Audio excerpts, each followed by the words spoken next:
പയ്യന്നൂർ കോളേജിന്റെ വരാന്തയിലൂടെ ഞാൻ ഐഷയോടൊപ്പം നടന്നു. വടക്കൻ കേരളത്തിൽ മാത്രം കണ്ടുവരുന്നൊരു പ്രത്യേകതരം പാതിര കാറ്റുണ്ട്. അത് അവളുടെ തട്ടത്തിലും മുടിയിലൊക്കെ തട്ടിത്തെറിഞ്ഞു പോകുന്നുണ്ടായിരുന്നു. ഇരുട്ടിൽ നിന്ന് വെളിച്ചത്തിലേക്ക് ഓരോ തവണ വരുമ്പോഴും പെണ്ണിന്റെ മഞ്ചു കൂടിക്കൂടി വന്നു.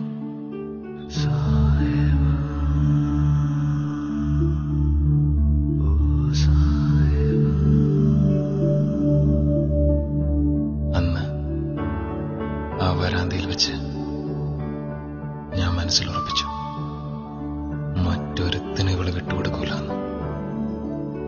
ഈ ഉമ്മച്ചിക്കുട്ടി ഇവളെന്റെയാണ്.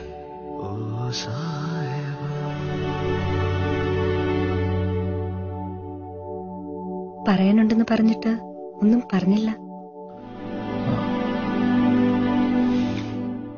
ഒന്നല്ല. അപ്പൊ ഞാൻ പോട്ടെ.